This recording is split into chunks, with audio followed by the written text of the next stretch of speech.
the female CEO turned to the single dad and said, "Dance with me before you end up regretting it." It was one of the few places in known space where dozens of species could meet without feeling like guests or threats.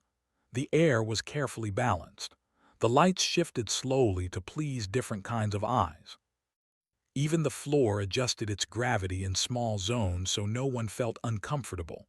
Tonight, Helix 1 was full. Delegates from many worlds arrived in calm lines. Some walked, some floated, some glided on soft mechanical limbs. Voices filled the wide hall in many tones, but all of them passed through translation fields, turning strange sounds into calm, understandable words. This was the interstellar economic convergence, a meeting that could shape the future of humanity. Most humans in the hall stood straight, dressed in dark formal clothes, trying very hard to look confident. They knew the truth, even if they did not say it out loud. Humanity was behind. Other civilizations had older systems, stronger alliances, and smarter machines. Humans were often seen as emotional, slow, and disorganized. Mara Vance knew this better than anyone. She stood near the center of the hall, tall and calm, her silver hair tied neatly behind her head. As CEO of Vance Dynamics, she carried the weight of Earth's largest human-led economic network. Her company built logistics systems, ethical AI frameworks, and cultural translation models. People called her powerful, but power did not make the pressure lighter. Every polite smile she gave was measured. Every word she spoke was watched. She had spent years proving that humans deserved a seat at the table. Across the hall, far from the center, Elias Rowe wished he were anywhere else. He stood near a wide window that looked out into space, holding a small cup of lukewarm tea that he had forgotten to drink. His shoulders were slightly tense, his jacket not quite as sharp as the others. He was not a delegate. He was not an executive. He was a systems logistics consultant, invited only because someone needed a human specialist to explain how Earth's supply networks worked under stress. Elias did not care about prestige. He cared about schedules, backups, and quiet solutions. He also cared about his daughter. A small bracelet on his wrist blinked softly, showing a live feed from the family annex 2 levels below. 6-year-old Lena sat cross-legged on the floor, carefully building a tower from colorful magnetic shapes. Her tongue stuck out slightly in focus. Elias smiled without meaning to. He had not planned to bring her to a station like Helix 1, but his childcare AI had failed that morning, freezing mid-sentence while explaining fractions. The backup system did not activate. By the time Elias noticed, the shuttle window had already closed, so Lena came with him. He had apologized at least 5 times during registration. The staff had only smiled and said, "Family accommodations are part of our human inclusion policy." That sentence stayed with him. The hall changed slightly as the cultural exchange portion of the summit began. The lights softened. Music, designed by a neutral AI, flowed gently through the space. It was not meant to be music anyone loved, only something no one disliked. Small groups formed. Aliens exchanged data crystals. Humans discussed trade routes and labor ethics. Everything moved as planned, almost too planned. Mara watched the room with sharp eyes. She could feel it, the distance. Humans were present but not central, observed but not trusted. The others listened politely, yet their attention slid away the moment a more efficient voice spoke. She had prepared for this summit for years. And yet, something felt wrong.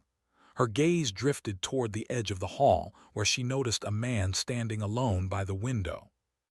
He was not speaking, not networking, just watching the stars, one hand wrapped around a cup he had clearly forgotten. What caught her attention was not his silence but his expression. He looked tired. Not bored or nervous, tired in a way that came from responsibility, not failure.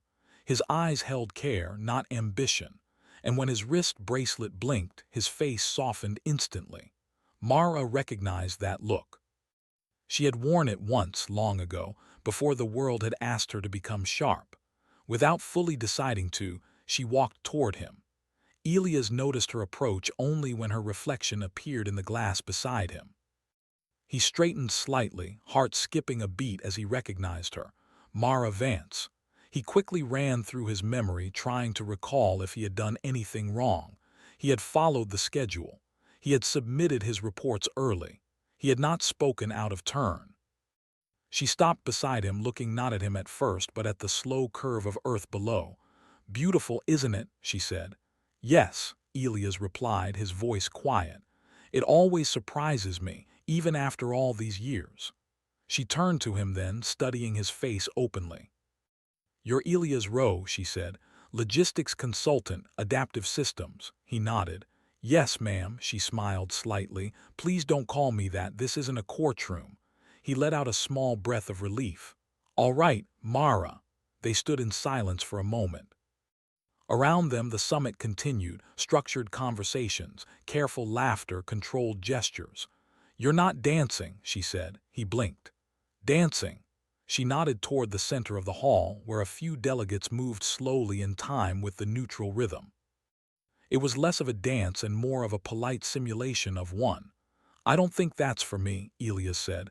"I'm more useful near the edges." Mara raised an eyebrow. "Why?" He considered the question. "Edges are where systems break first," he said simply. "If something goes wrong, that's where you notice." She looked at him for a long moment, then smiled in a way that was not polished or strategic. "You know," she said, "humans weren't invited here because we're the best." Elias nodded. "I know." "We weren't invited because we're the fastest or the most logical or the most unified," she continued. "We were invited because no one is sure what we'll do." He glanced at her. "Is that good?" "It can be," she said, "if we remember who we are." She looked back toward the center of the hall. The music shifted slightly, adding a human-made harmonic layer that almost no one noticed. Then she turned back to him and said the words that would change everything. "Dance with me," Mara said, "before you end up regretting it." Elias stared at her. He stopped. He looked down at his bracelet. Lena's tower had fallen. She was laughing and rebuilding it. "I'm not a dancer," he said honestly, "and I don't think this is appropriate." Mara's smile did not fade. "Neither is half the room." "And appropriate is overrated." She extended her hand. Around them a few eyes turned. An alien delegate paused mid-gesture. A human ambassador frowned slightly. Elias felt the weight of attention press against him. He thought about rules, about reputation, about how small mistakes could become large ones in places like this. Then he thought about his daughter, calmly rebuilding something that had fallen without fear or shame. He placed his cup on a nearby table. "All right," he said quietly. "But if I step on anything important, this is your fault." Mara laughed, a real laugh, and took his hand. They moved toward the center of the hall. The music did not change, but the space did. They did not dance like performers. They did not follow the careful, shallow movements others used. Instead, Mara adjusted her steps to match Elias' natural rhythm. He responded without thinking, shifting to match the subtle gravity changes beneath their feet. They moved slowly, simply, not to impress, to connect. The translation fields flickered, not failing but confused. Sensors picked up micro-adjustments in posture, breath, and timing. Data streams spiked with anomalies that did not fit existing models. Elias did not notice any of this. He noticed that the floor felt steadier when he stopped trying to control it. Mara noticed that people were watching, but not with judgment, with curiosity. Somewhere below, Lena looked up at the ceiling as if she felt something change. The dance continued. And humanity, without meaning to, began to be seen. At first, the movement between Mara Vance and Elias Rowe looked like nothing special. There were no sharp turns, no dramatic lifts, no practiced skill. They simply moved together step by step, as if listening to something quiet that only they could hear. But the longer it continued, the more the room noticed. Alien delegates paused their conversations. Some tilted their heads. Others adjusted sensory nodes or color patterns along their skin. Data assistants floated closer, projecting faint symbols that tracked motion, rhythm, and emotional variance. Nothing fit. The music was neutral. The movement was unplanned. Yet something was happening that could not be explained by efficiency models. Elias did not think about any of this. His focus stayed simple. He paid attention to Mara's breathing, to the slight shift of her shoulders when the gravity changed, to the way the floor responded when he relaxed instead of forcing his balance. It reminded him of home. When Lena had first learned to ride a balance board, she had fallen again and again. The moment she stopped trying to control it and trusted her body, everything had clicked. Elias felt the same thing now. Mara noticed it too. She had spent her life controlling rooms, conversations, futures. But here she was not leading. She was listening. She adjusted her steps to Elia's natural pace, not because she was weaker, but because it felt right. The dance became a shared decision, renewed every second. Around them, the neutral AI that managed the summit quietly began logging anomalies, emotional synchronization without verbal exchange, cooperative adaptation without command structure, trust signals forming faster than expected. Across the room, a delegation from the Keth Collective observed in silence. The Keth communicated mainly through light pulses and harmonic vibration. One of them slowly extended a sensory filament, tuning it to the rhythm of the dance. The filament glowed warmer. Unexpected, one Keth delegate said through the translator field. Explain, replied another. I cannot, the first admitted, but I detect alignment. That word echoed through several translation layers. Alignment. A human cultural analyst leaned closer to a display panel. They're not performing, she whispered. They're responding. Responding to what? Asked a nearby alien economist. To each other, the analyst said, in real time. The dance ended not with a final pose, but with a natural pause. The music softened. Mara and Elias stepped apart, hands lowering gently like closing a shared thought. For a moment, no one spoke. Then the room filled with sound, not applause, but something more uncertain. Conversations restarted, but with new tones, curious, thoughtful, less distant. Elias felt suddenly very aware of where he was. I think, he said quietly to Mara, we may have caused a problem. She smiled, but her eyes were sharp. Or revealed one. Before Elias could respond, a soft chime echoed through the hall. The summit coordinator's voice carried clearly. Delegates, we will pause formal negotiations for a brief observation session. Murmurs spread instantly. A pause like this was rare. Mara turned toward Elias. Would you be willing to explain what just happened? He blinked. I don't know what happened, she nodded. That may be the most important part. They were guided, not escorted, simply invited, to a small circular platform near the center of the hall. The floor adjusted smoothly beneath them. Screens formed in the air, displaying abstract data shapes and motion trails. Elias felt uncomfortable. He was not used to attention. He preferred fixing systems quietly unseen. Mara stood tall beside him, but her presence was different now. Less armored, more human. An alien delegate spoke first. Its voice translated into calm tones. You demonstrated a communication process without structured symbols, it said. Was this intentional? Elias shook his head. No, it was just listening. Listening requires input, another delegate said. What data were you receiving? Elias thought for a moment. Breathing, balance, small changes, the way the floor pushed back, the way she adjusted when I did. Mara added trust.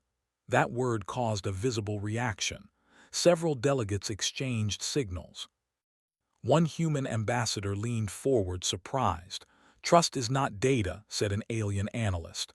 It is, Mara replied calmly. We just don't treat it like one. The room grew quiet again. A projection appeared, showing a model of human trade systems under pressure. Failures, delays, emotional spikes. The same model showed alien systems, cleaner, faster, more rigid. Humans compensate for inefficiency with adaptation, said the Summit AI. However, adaptation is unpredictable. Elias spoke before he could stop himself. Life is unpredictable, he said. That's not a flaw. All eyes turned to him. He swallowed, then continued. When my daughter's schedule breaks, I don't force her back into it. I adjust. That's how things keep moving. A human delegate frowned. With respect, this is an economic summit. Yes, Elias replied, and economies are made of people. Silence followed. Somewhere deep in the station, Lena felt the change before she understood it. The playroom lights shifted softly, responding to emotional feedback from the main hall. She looked around, then smiled, feeling safe without knowing why. Back in the summit, Mara saw the moment clearly. This was what humans had forgotten to defend. For years, they had tried to compete by becoming colder, faster, more precise. They had hidden the very thing that allowed them to survive chaos: connection. An alien delegate from the Talar species spoke next. The Talar were known for long-term planning that spanned centuries. We have studied humans extensively, it said. Your species forms unstable social bonds, yet recovers from collapse more often than probability allows. We did not understand why. It gestured toward Elias and Mara. Now we observe a possible answer. The summit coordinator cleared the air gently. We will continue observations, voluntary participation only. Mara turned to Elias. You don't have to stay. He glanced at his bracelet. Lena was now drawing on a holopad, humming softly. She's okay, he said.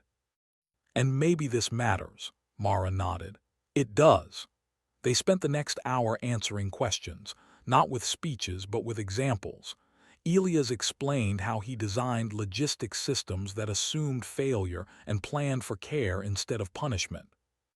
Mara explained how leadership changed when people felt seen instead of managed. Aliens listened. Not all agreed, but all paid attention. What surprised Elias most was how many humans in the room relaxed, shoulders lowered, voices softened. Someone laughed, not nervously but honestly.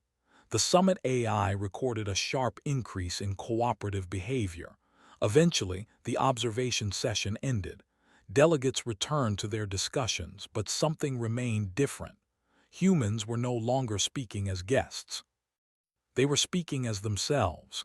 As the hall slowly emptied for a scheduled break, Mara and Elias stood near the window again. You did something important today, Mara said. I danced, Elias replied. Badly, she smiled. You reminded us that we don't need to become someone else to belong. He looked out at Earth. I just didn't want to regret not trying. Mara studied him carefully. Tomorrow, she said, they will ask for this to be measured, copied, sold. Elias sighed. Everything is. Yes, she agreed. Which is why what happens next matters even more. Below them, Earth turned quietly, full of people adjusting to broken days, rebuilding fallen towers, choosing connection over control. The summit would continue. But humanity had already spoken, without words. The station lights adjusted as usual, but the hallways carried a new quiet energy. Delegates moved with more care. Conversations paused more often. Eyes followed humans in a way they had not before, not with doubt but with interest. Elias noticed it immediately. He walked through the corridor toward the main hall, holding a small container of fruit slices for Lena. She walked beside him, her hand wrapped around two of his fingers, her steps light in the low gravity. Why are people looking at us? Lena asked. Elias smiled gently. They're just curious. Did we do something? She asked. No, he said. We just showed up.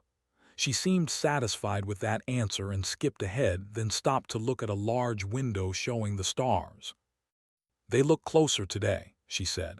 Elias followed her gaze. Sometimes things feel closer when you're paying attention. In the family annex, a staff member greeted Lena warmly and offered her a new set of building shapes. Elias watched until she was settled, then turned back toward the summit halls. His wrist bracelet blinked. An invitation. Observation session continued. but he knew that walking away now would leave a gap others would fill with guesses and models. He headed for the main hall. Inside, Mara Vance stood near a cluster of alien delegates and human analysts. She looked calm, but Elias could see the tension in her posture. This was the part she had expected. Control always followed curiosity.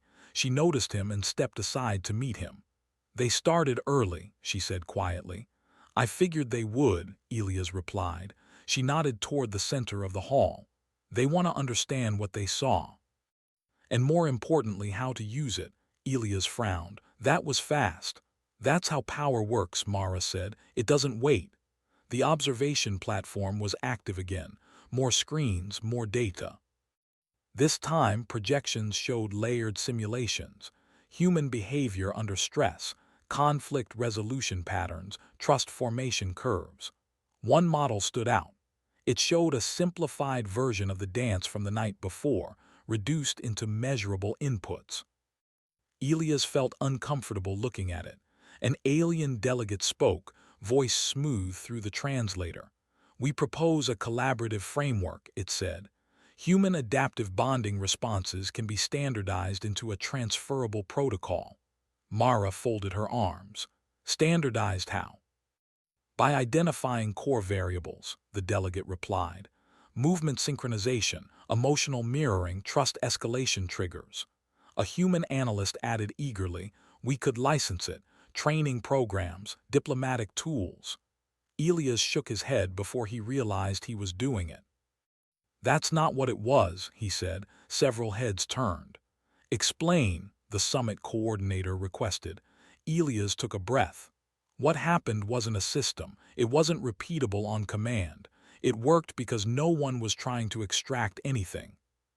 "That is inefficient," an alien economist said. "Yes," Elias agreed calmly. "And that's why it worked."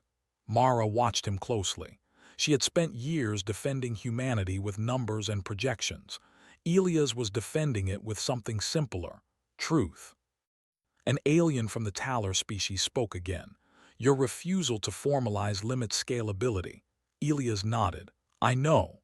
"Then why refuse?" the Talar asked. Elias thought of Lena rebuilding her tower. He thought of nights spent adjusting plans instead of forcing them. He thought of the moment on the dance floor when control had loosened and something real had appeared. "Because some things break when you scale them," he said, "and some things matter more than reach." Silence followed. The summit AI processed for several seconds longer than normal. Mara stepped forward. "What you are asking for," she said, "is ownership of something that does not belong to any one person or company. You want to package what makes humans human." "We want access," the alien delegate corrected. "And access always comes with cost," Mara replied. A human trade representative spoke up. "With respect, this could secure humanity's future position. Emotional mediation as a service. It would be voluntary." Elias looked at her. "So is overtime," he said quietly. "Until it is." That landed harder than anyone expected. The room shifted again. Not dramatically, but subtly. The data streams showed micro-changes in attention and alignment. Some alien delegates dimmed their displays, a sign of contemplation. The summit coordinator raised a gentle signal. "We will recess briefly." Groups broke apart.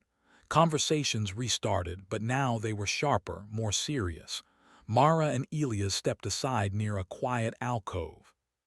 "You knew this was coming," Elias said. "Yes," Mara replied, "but knowing doesn't make choosing easier."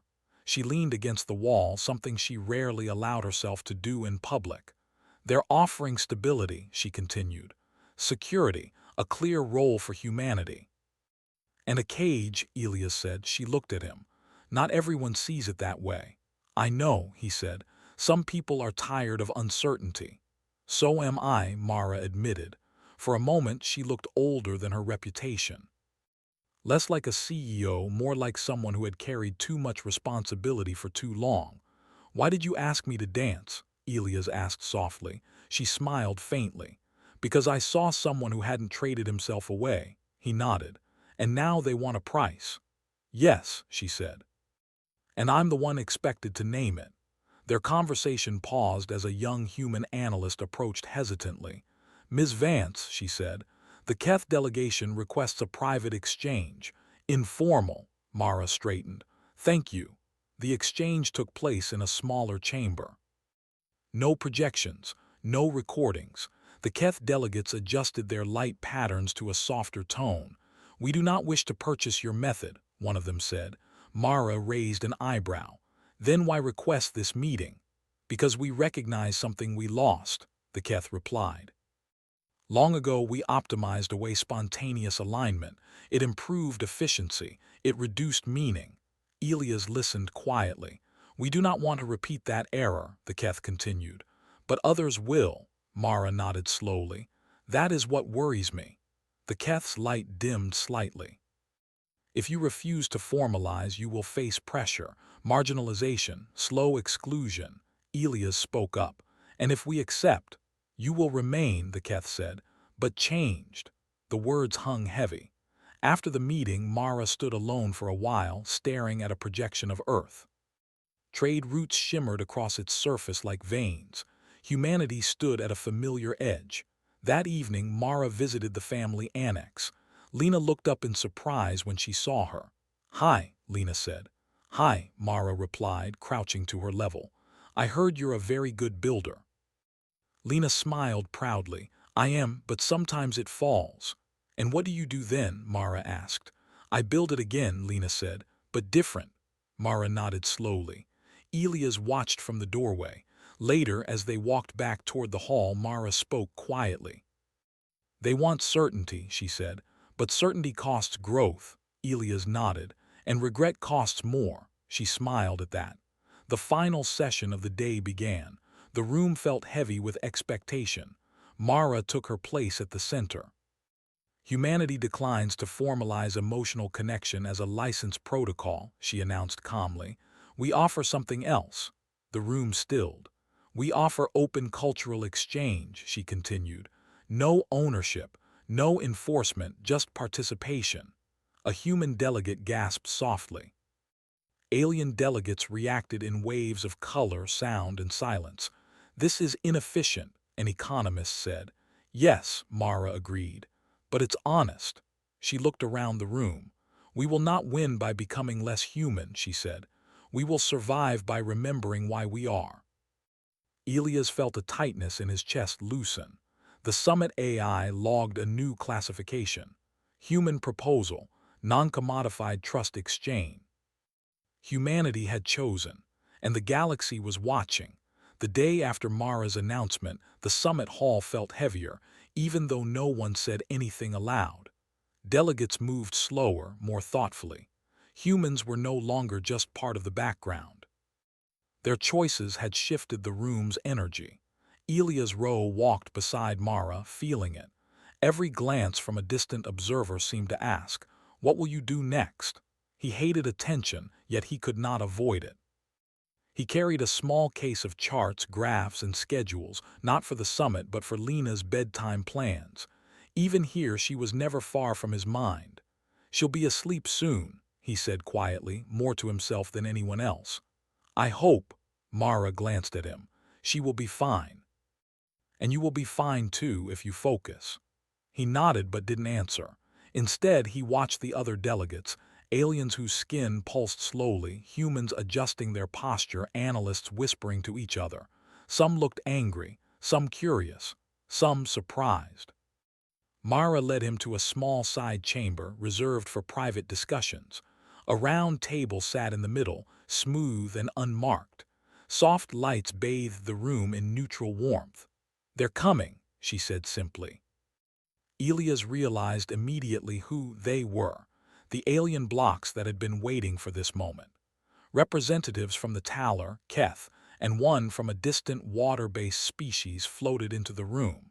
Their translators hummed softly.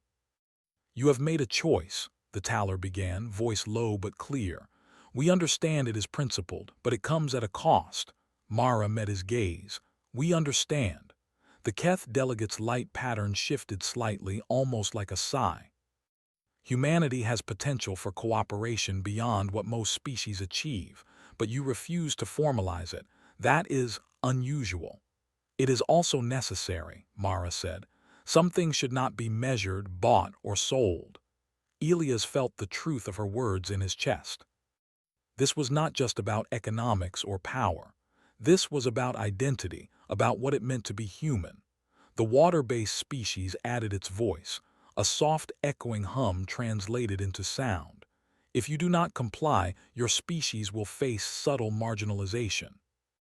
Access to new technologies and trade opportunities may be limited. It will not be immediate, but you will feel it. Elias swallowed. He felt a small weight on his shoulders. He thought of Lena, asleep or awake, building towers that fell only to be rebuilt.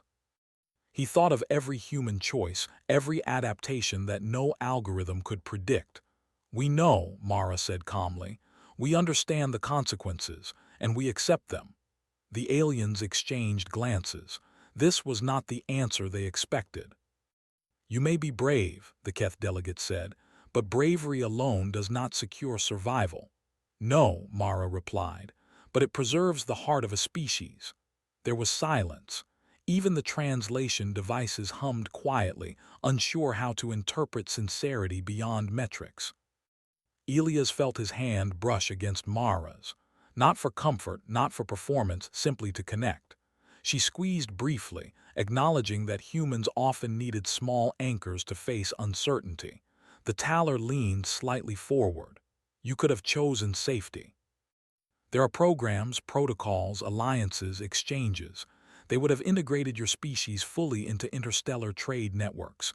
You would have gained wealth, influence, and control. Yes, Mara said, but at what cost? And yet, Elias spoke softly, we survive best when we choose connection over control, trust over predictability. Not everyone understands this. The Keth delegate's filament dimmed slightly. Few species do, Mara gestured at him, but some do. And we will make sure that humans remember this about themselves. We will continue to grow, adapt, and thrive without surrendering our core. That is our strength. The water-based species floated closer to the table, its body shifting in gentle ripples. Then we will observe. But understand this, those who refuse standardized protocols may face isolation in certain sectors. You are voluntarily limiting access. Elias nodded. We accept that. It was quiet then, a pause that seemed longer than minutes. Outside the room, the summit continued, but the energy had shifted. Humanity's refusal was now the topic of every conversation, even if it was spoken quietly. Mara and Elias left the room together.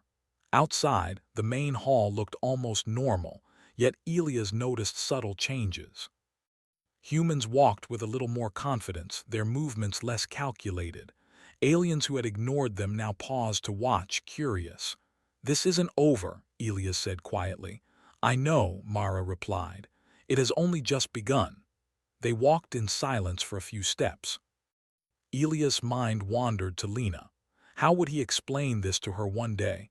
Not in detail, not the politics or the consequences, simply the lesson.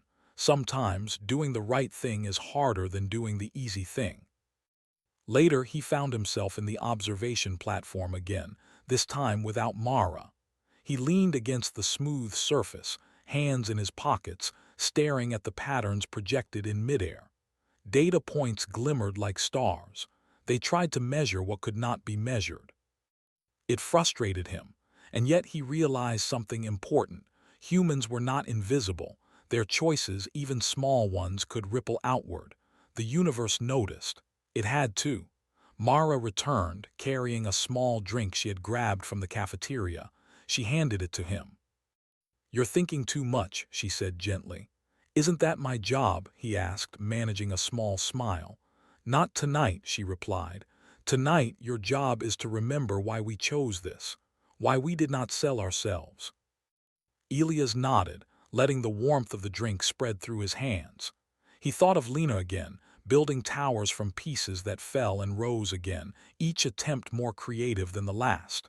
That was what humans were like, resilient, imaginative, unpredictable.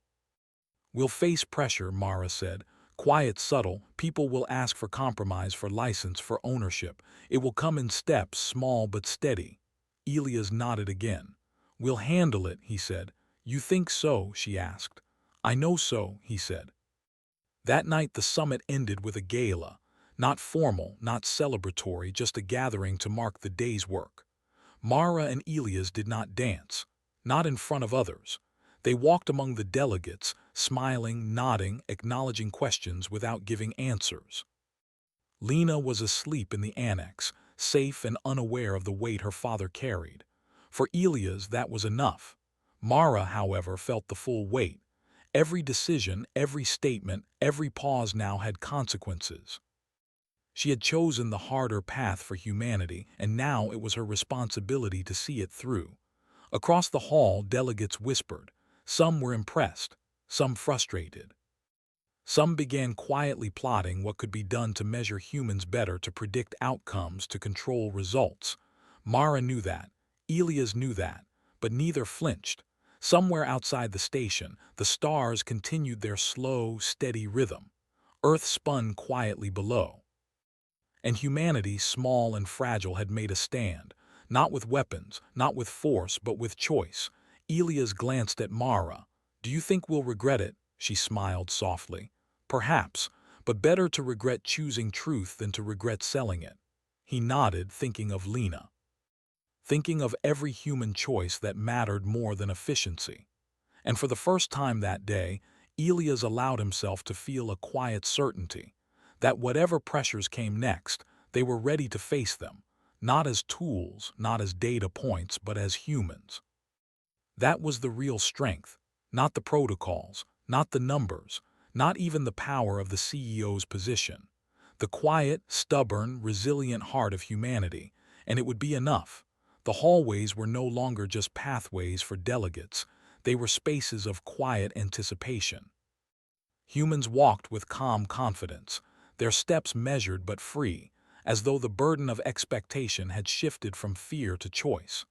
Aliens no longer ignored them. Many paused, adjusting sensors, leaning forward, or shifting subtle patterns of color to signal interest rather than judgment. Elias Rowe walked through the main corridor, his hands full of small items. A tablet showing Earth's trade routes, a folded map of the orbital station, and a small, lopsided tower Lena had built earlier. He smiled at it, remembering how she had knocked it over once, then rebuilt it differently. He had learned something from the summit, something Mara had shown him before he understood it fully. Humans were not meant to be measured like machines. Their strength lay in adaptation, connection, and trust, and now the galaxy had begun to notice. Morning, a voice called softly. It was Mara Vance.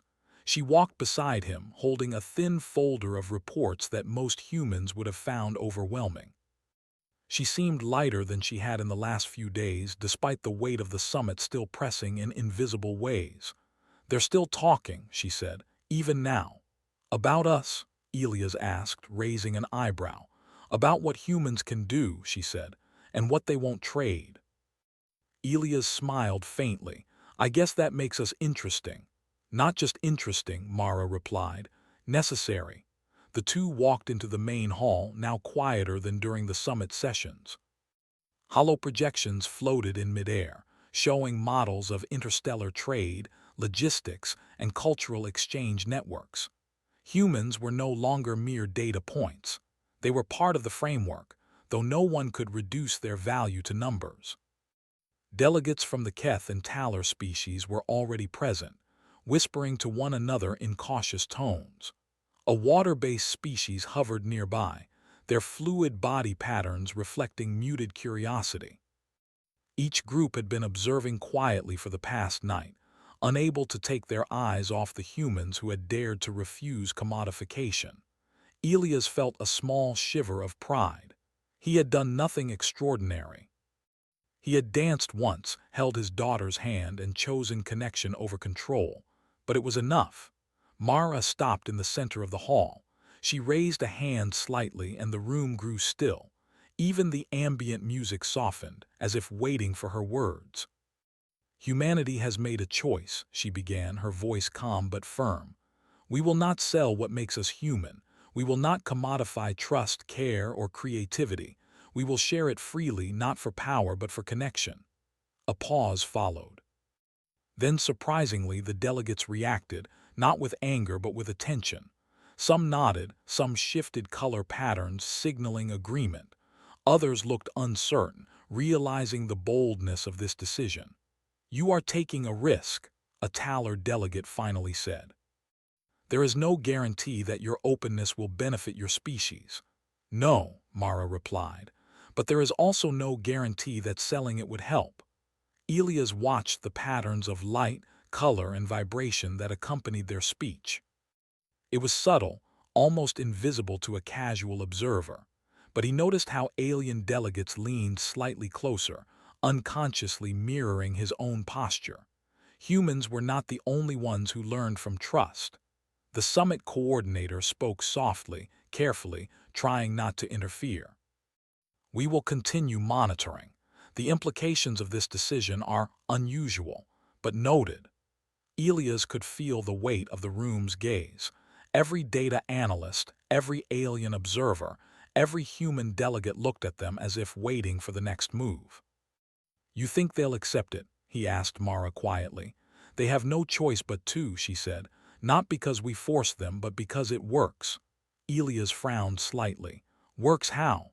"Because humans don't just survive through control or dominance," she said. "We survive through care, creativity, and connection.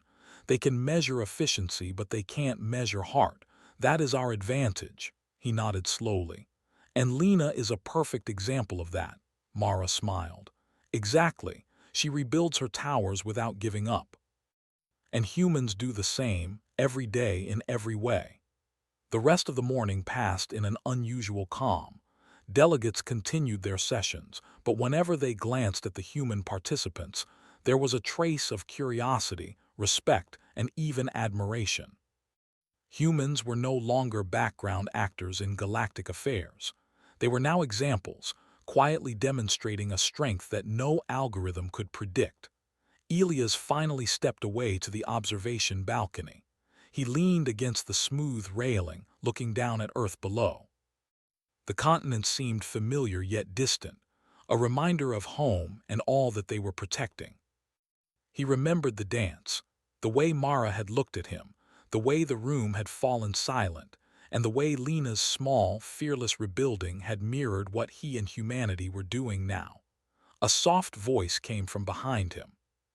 "You think they'll regret underestimating us?" Mara asked. She stepped beside him, looking out at the same glowing blue planet. "Maybe," Elias said, "but if they do, it won't matter, we'll still be here." Mara nodded. "And that is all that matters."